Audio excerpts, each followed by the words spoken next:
It was the year in which Winston Churchill resigned as Prime Minister and Clement Attlee stepped down as Labour leader.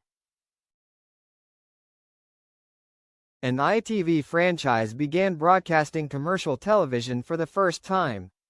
Kim Philby was named as the third man of the Cambridge spy ring.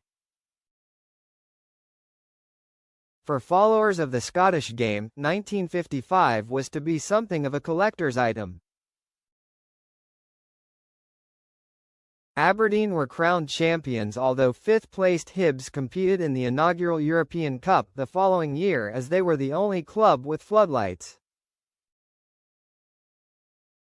Clyde won the Scottish Cup after defeating Celtic in a replay. Hearts claimed the League Cup for the first time by defeating Motherwell. Some 71 years on, that moment in time still resonates. It was the third and last occasion that neither Celtic or Rangers claimed a major honour. What price a little historical revision by the time this engrossing campaign has played out? St Mirren already have the League Cup under lock and key. Either Rangers or Celtic will exit the Scottish Cup at Ibrox on Sunday. Top of the league since September, Hearts have all the hallmarks of champions as the home straight comes into view. We live in interesting times.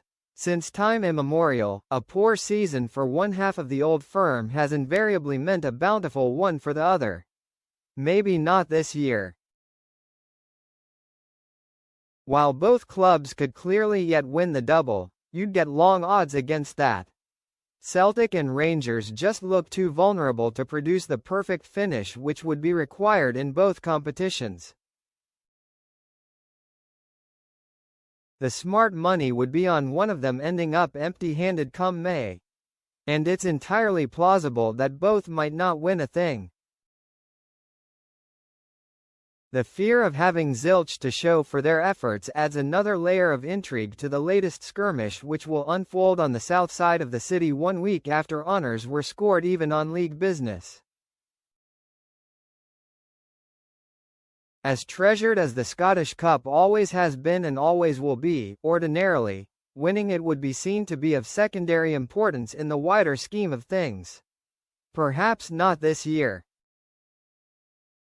With Hearts enjoying a 5-point buffer at the top of the Premiership, the importance of the national knockout tournament to the Big Two has been amplified.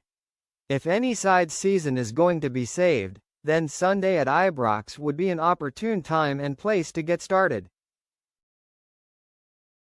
If Danny Röhl had needed a crash course in exactly what he signed up for as Rangers head coach, then the past week will have provided it. At halftime last Sunday, the German was being lionized by his club supporters. Deservedly 2 goals up after dominating a Celtic side which looked shell-shocked, the question did not seem to be if Rangers would win but what the margin of victory would be. Brought trackside to make the halftime draw, former Rangers striker Tor Andre Flo was so impressed with what he's seen that he changed his score prediction from 5-1 to 5-0. It's to be the hope the Norwegian didn't put his money where his mouth was. Rangers actually restarted the game well, but the entire flow of the match flipped on a casual back heel from 2-goal Yusuf Chermati. Did Röhl's men run out of gas or belief? Did Celtic suss out how to play against an aggressive 4-2-2-2? Whatever the reason, Rangers players and fans were in panic mode from the moment Kieran Tierney halved the arrears. Had Rayo Hatate scored a penalty rebound any earlier than the 91st minute, then Celtic would have been fancied to finish the job. The way the game played out ensured Röhl got it tight from many of his own fans in the days such followed. 3 successive draws on the road would have been forgiven if Ibrox had remained a fortress. But after 7 straight wins on home soil, Here was a draw which felt more like a defeat. It left Rangers 6 points behind Hearts with 9 games remaining, 2 of which are trips to Tynecastle and Celtic Park. Roll had been praised to the heavens for cutting a 13-point gap to the leaders to just 2, but the response to then engaging reverse gear was savage. His side now need to be perfect and hope from favours from elsewhere. It was not, in truth, an outcome which did Celtic many favours either. Amid the euphoria which came with a spirited comeback, the side's inability to deliver a 90-minute performance wasn't lost on anyone. It was the 4th domestic game in 5 in which Martin O'Neill had needed an injury-time goal to win or draw. 7 league defeats by March do not normally a champion make. With Rangers and Hearts both due at Celtic Park after the split and O'Neill's men winning their game in hand at Pittodrie on Wednesday, they are evidently in better shape in the league than the Ibrox men. But not by much. Benjamin Nygren has been an outstanding signing. He notched his 19th goal against Aberdeen. Without him, Celtic would be sitting 4th in the table.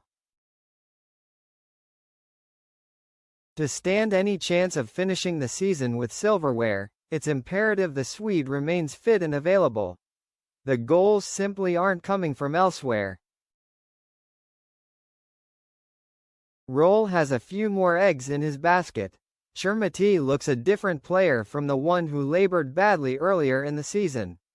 All bar one of his 9 goals have come against Celtic or Hearts. Bojan Miovski has 10 to date and Ryan Nediri has 2 in 6 matches.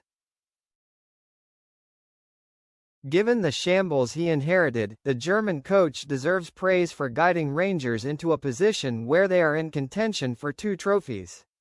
Only if he delivers in one or both, though, will the season be deemed a success. The fear among Rangers supporters is that a loss to their great rivals in the Scottish Cup would shatter morale just as the title race is coming to the boil.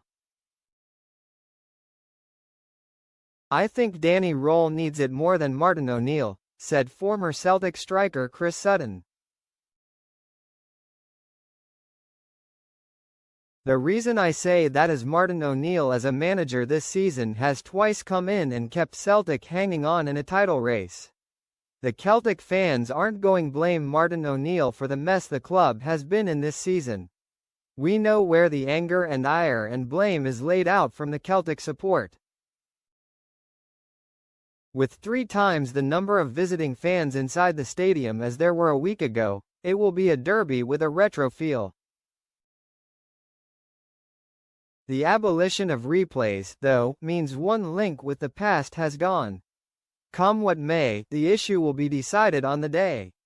Few will view this as a bad thing. When the sides last met in front of fans in the Cup at Ibrox 15 years ago, a 2-2 draw with a red card apiece was merely the warm-up for the main event on a midweek night at Celtic Park.